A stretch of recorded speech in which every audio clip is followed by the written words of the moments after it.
To the Bowden Blitz ACC edition. I'm Joe Lisi, joined by former National Coach of the Year, Terry Bowden. Coach, week number 8 provides great action. 4 games we're going to recap on today's show, but I want to take a look at the big picture in regards to the conference. 4 teams now undefeated, led by Clemson at 4-0, followed by the Miami Hurricanes. The ACC is playing some football in 2024.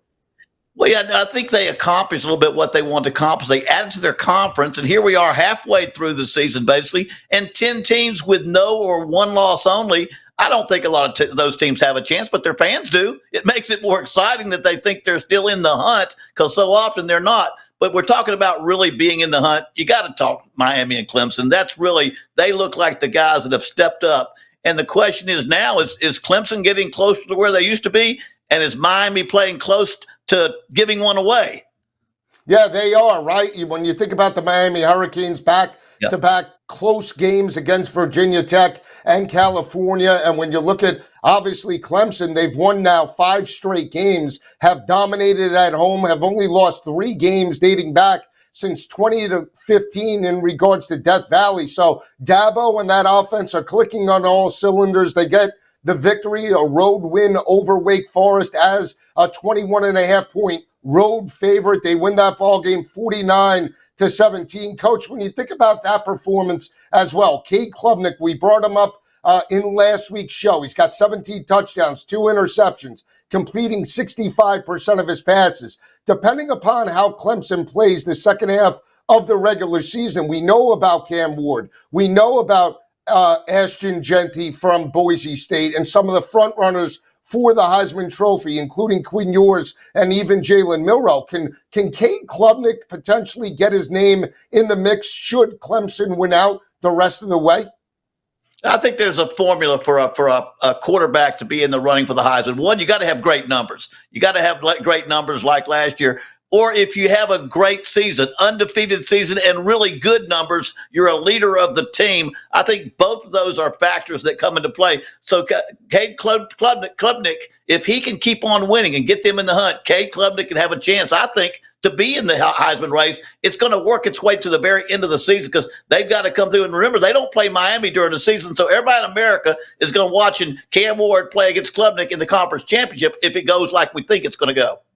Now, Wake Forest has lost to Clemson 16 straight times, but when you look at the breakdown, and I said it was 49-17, it was 49-14. The fact that they were able to win that matchup by 35 points, the last 2 games were decided by a total of 11 to extend their margin of victory in regards to this matchup. That was a dominant road win, and now they come back home in Death Valley to face their former offensive coordinator, Tony Elliott.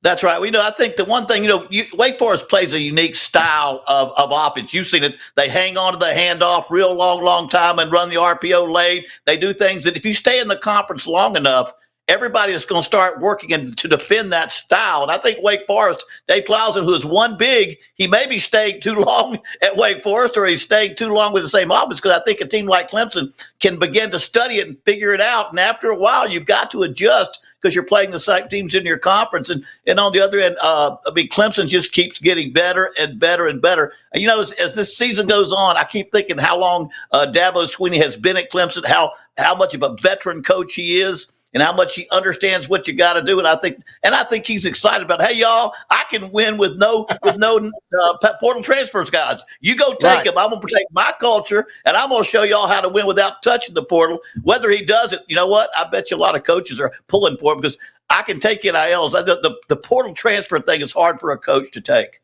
Especially when you think about the week 1 loss to Georgia. August 31st is a long time in the rear view mirror. This team has really transformed themselves offensively and defensively, and that's why they do have 4 wins in the ACC, trying to pick up their 5th We'll break it down in next segment. Another team, Coach, that was on a bye week, but we really haven't talked about, and they're a new member in the conference, is the SMU Mustangs, right? They're 5-1 overall. Their only loss happens to be at home to BYU, who, oh, by the way, is undefeated, picked up another dominant home win over the Arizona Wildcats as basically a 3.5-point home favorite. That's a pretty good resume for SMU. I know we talk about Miami. I know we talk about Clemson, and rightfully so. But SMU potentially could steal the thunder if they win a conference championship, and maybe crack the college football playoff.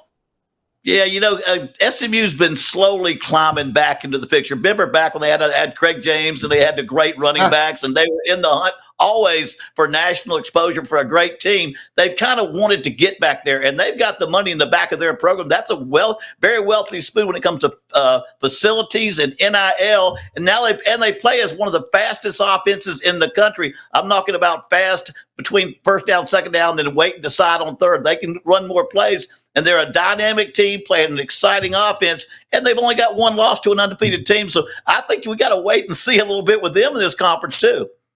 Yeah, how about Georgia Tech, too? Rebounding. They had a couple of losses in the middle part of the season early on after they knocked off Florida State overseas in Ireland, and now they're 5-2. They get a victory over North Carolina, high scoring, 41-34, but they have a signal caller in Haynes King and a high-powered, balanced offense. Potentially, they could get back in the mix along with Syracuse. All Syracuse and Fran Brown do is win football games. They grind out another road win over NC State. These are two teams that are potentially on the cusp of greatness in the conference. Well, I think people like to talk about the front runner teams, but people like us who really study the game and watch them, there are a lot of these teams, like whether they be like Georgia Tech or Texas A&M, or teams that are just on the verge of get to the top half of their conference or competing for a conference championship or to get into that playoff, which has got everybody excited playing well. I think Georgia Tech is one of those teams. Now, they've got a hurt quarterback. We got to wonder if he's going to play or not, because I think without Haynes King, they're a different football team. We'll find out this weekend. How about Pittsburgh and Eli Holstein, right? They get the win, but no cover over Cal, but they're 6-0 for the first time since Dan Marino in 1982. Big picture. Can Pat Narduzzi and the Pitt Panthers challenge the likes of Clemson and Miami, respectively? Well, I said this last week. I'm an old Mountaineer, and I had a lot of backyard brawls with Pittsburgh. But I kind of pulled for the old neighborhood, because that's not far off. And I was a graduate assistant at Florida State when we played Dan Marino in Pittsburgh in 1982. I was down and watched that happen. They have found a way to win. When you go out to the West Coast, you've got the time limit, you got the time change, the jet lag, and you beat a Cal team that's pretty dead good. They came in and beat Auburn. They came in and played heck of a good game against Miami. They go down there and lose by what they win by about a field goal. So they did a great job to win that game when a lot of people thought maybe Cal could beat them on that one. So I'm kind of pulling for Pitt to keep on going, because they have had some down years. Down year last year where they won 3, but they were conference in the conference championship a couple of years ago. And when you look at Holstein and his performance, he struggled a little bit on Saturday at home, but overall he's been an added addition for that offense. Pat Narduzzi now has his potential quarterback of the future. Will he stay or will he go, though, Coach? That's the biggest question. I just don't know. NIL has changed that, because you mentioned Dan Marino. They would never have had the success they had back in 82 without a Dan Marino. I don't know if they can have the success they have without this quarterback, who I think very well may be the ACC Rookie of the Year with the way he's playing. But everybody else, the one thing about what we know now that we've been with the NIL, and now I know if you've got a good player, there are already people looking at him.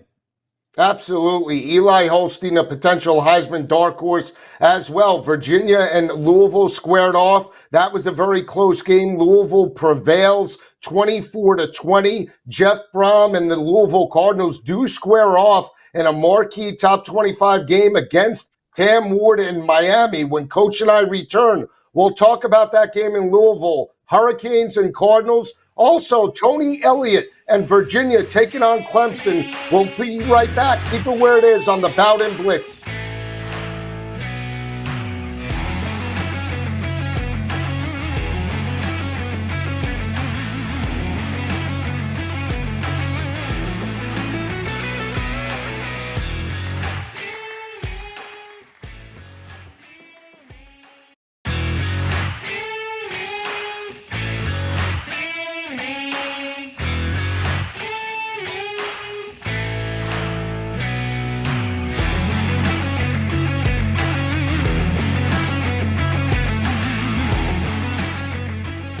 continuing the conversation of Clemson and Virginia on the Bowden Blitz. Coach, we left off talking about how dominant Clemson has been over the last 5 weeks. I mentioned it, but not just in regards to the last 5 weeks. They're a dominant home team. They only have 3 straight-up home losses dating back to 2015. But you look at Virginia, 4-2. 2 of those wins did come on the road. What is Virginia going to have to do from an offensive perspective to potentially challenge Clemson in this matchup?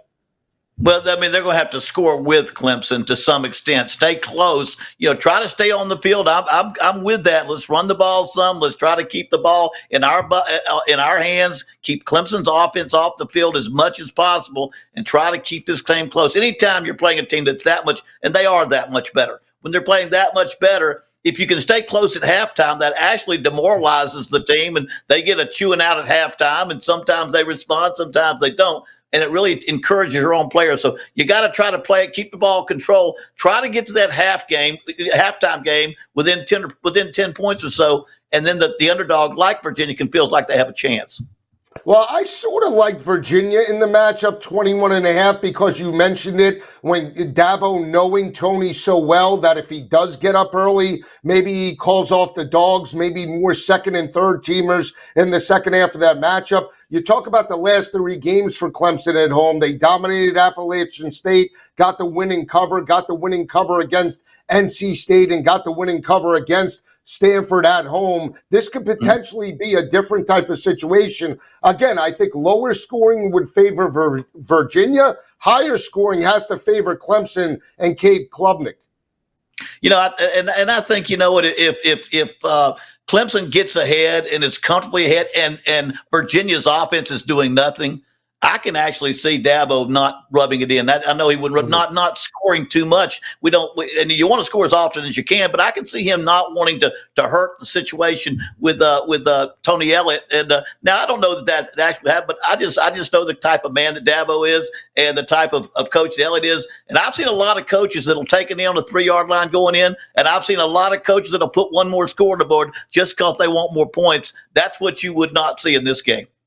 And another factor why I might like Virginia too, Coach, is they're playing with house money. Nobody's expecting them to win this matchup. 4-2 overall. The overall perception and goal has to be not a 9-win football team. Get to 6 wins, become bowl eligible, because they haven't been bowl eligible since the days of Bronco Mendenhall. So maybe early on they could take some chances to be within the numbers. So we'll see how that game plays out.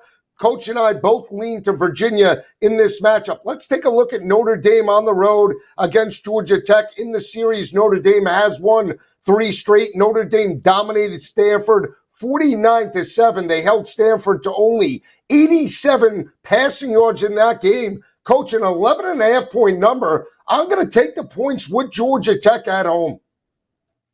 The thing about Georgia Tech, Haynes King is hurt. He's injured, and they're saying they're keeping it close to the vest. I don't think the number gets I think the Notre Dame's okay to cover if he doesn't play.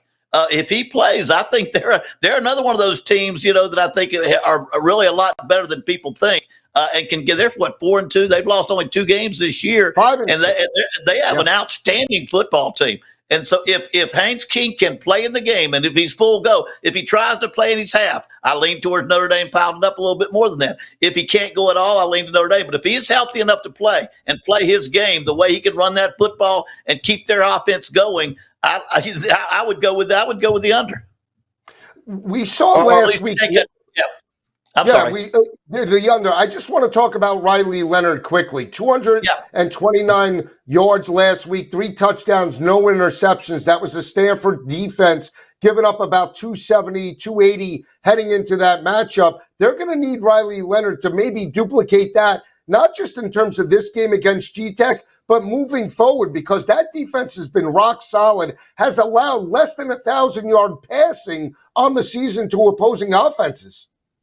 Yeah, I mean, Notre Dame really has had other than that early terrible situation they had with Northern Illinois, the more they distance themselves from that game and the more they dominate teams, I think the more they're looking forward to maybe a college football playoff. And I think their players know that. They know what happened that day, the second game of the season. And each week they have a chance to come out there and beat the team and also make up for what happened back then. So they'll play great football. They play great defense. They've got to have Riley Leonard's got to be able to run the football because he's got about 7 or 8 rushing touchdowns, and they've got to get that into the game. But I'll tell you, when they're playing for a chance to be in the college football playoff, and they're right there at the edge where they're ranked right now. We'll see. It's a 3:30 kick. Coach and I are going to be back next week. Have a great weekend, everyone. We'll see you next week on the Bowden Blitz.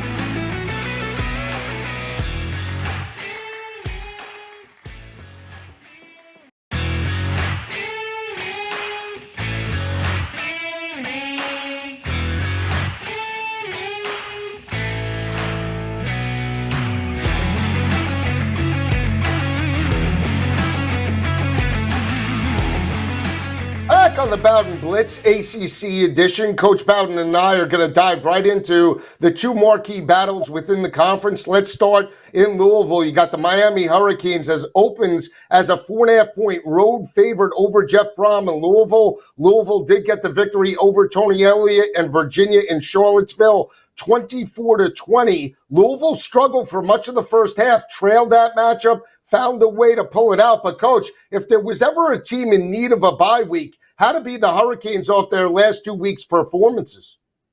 Yeah, I'll tell you that the Hurricanes really they've got a tough one right here with Louisville, and again, how they're going to be ready to play with the off week. Sometimes when you're winning ball games, you want to come out and play real quick. You don't want to be off for a week because things can settle down. You can lose that little edge that you have. But I have picked this out, Louisville, as being a team that Miami had to beat from the very beginning, and Miami's lost some close games. But they're still a very good football team with a very good quarterback and head coach. And if you're not ready to play, they can get you. The problem with me is Miami. I just don't know what team's going to show up. They come out of the locker room at the beginning of a game, and they're not fired. They make mistakes. The judgment's not as good. They get behind, and then Cam Ward just pulls it out for them. And Cam Ward's a little bit of that problem. Anything he does, it's poor judgment. It's usually right when he comes out of the locker. They need to play 4 quarters because one of these times they're going to lose this game. And a team like Louisville can take it in the end instead of losing it to Miami. I agree. I will say this. I think when I look at this matchup overall, I like Miami in regards to this spot. I'm going to lay the 4.5 points with the Hurricanes. I think this is a get-right spot. I do feel that they bounce back in regards to the last 2 games against Virginia Tech and on the road in California. The ability to reset, I think, will benefit the Hurricanes. I do want to look at their offense just briefly, Coach, because they're putting up 583 total yards of offense on opposing defenses. Cam Ward is completing well over 60% of his passes. They're averaging 400 yards through the air, 183 yards on the ground. But the most impressive statistic for me, 60% third down offense. That's the number 1 third down offense in the nation. They're going to need to bring that on the road. But why do you feel the success? Is it just Cam Ward, or is it the more of the offensive play calling for the Hurricanes this year? Well, I mean, Cam Ward, it's always, to me, the bottom line is always how good is your quarterback? You know, we mentioned Pittsburgh way back with Dan Marino. How good is your quarterback? This quarterback is phenomenal. And don't get me wrong, I said Louisville would play him close, but I'm with you. I think Miami will cover and win this football game. But really, they had the reason they're so good on third and long is because they do so well on first and second, and they back those people up. And when you're a great thrower and you can throw deep, nobody throws the vertical passing game better than Cam Ward. And if you do that, your third down and intermediate routes and your short routes are more open. But he is so very accurate. I just don't see many things he can't do. Would you, in a road type of situation, knowing that you have the better quarterback, Damian Martinez has been a nice addition, but he hasn't been the explosive back that Miami thought that they were getting when he transferred in from Oregon State. He was a 1,000-yard rusher last year, averaged well over 5 yards per carry. This year, 292 rushing yards on the ground, only 6 touchdowns. Is this an opportunity potentially for maybe the rushing attack to take some pressure off of Cam Ward in this matchup? Well, it'd be good to be rushing with a back that can make some big plays. I'm a little bit surprised, like you are, that he's not making more yards or having bigger plays. He's kind of a bullish, heavy, bigger guy like Phil Maffa at Clemson. They tend to run over safeties, and I've always said if you're a great back, you can make that safety miss because even if you run him over, the rest of the pursuit's going to get you and tackle you. You got to make him miss. But they need some bigger plays out of their running game down the road because they are throwing it a lot of football times. And although again, Cam Ward's great, but you put a running attack with that. Then he throws when he wants to, not when he has to.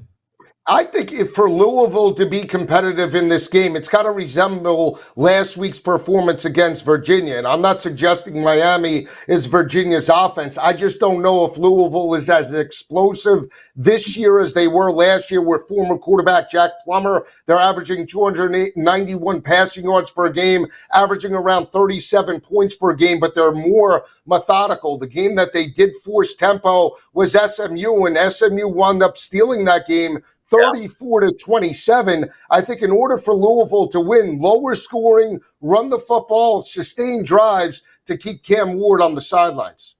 Well, I think so too. I think one, you've got to come out fast and come out. You don't want to play from behind with Miami. You want to play from the lead. The one thing you got to do though, you got to be careful of taking your foot off the pedal. I don't think you can ever get a big enough lead that they can't come back and get you. So whether you're leading with a run and following with a pass or leading with a pass and follow with a run, keep your foot on the pedal and keep pressuring and keep playing like you're behind. Don't play like you're ahead because Cam Ward can bring them back no matter how far down they are. And I think Louisville's got enough talent. They've got enough smarts in a head coach and a quarterback that if they can get ahead and keep the ball gunning, just like I thought Vanderbilt did against Alabama, they kept coming and kept coming and kept coming, never gave them a chance to come back. That's what you almost have to do against Miami is just always play like you're behind.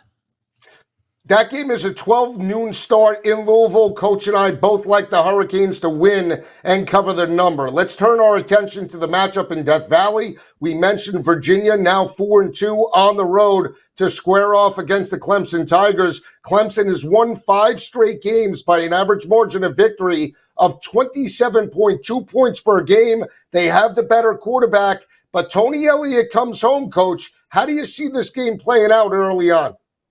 Well, he'll know how Dabo thinks. He'll know philosophically because I was there 2 years as an analyst, and I worked mostly with Tony Elliott, and I watched him and Dabo because Dabo's an offensive guy. He stays close to those offensive coaches, and I think they're very close. So Tony will know a lot about what Clemson does. Now, the athletes, most of those were not there when Tony coached there, so everyone will be a little bit different. But they had a special relationship, and the biggest thing I think of is if Clemson can get ahead, how far will Dabo go to beat Tony? Because he's like a mentor to them. And if you know Tony Elliott, you got to love him. He's one of the finest people you'll ever meet and an outstanding football coach.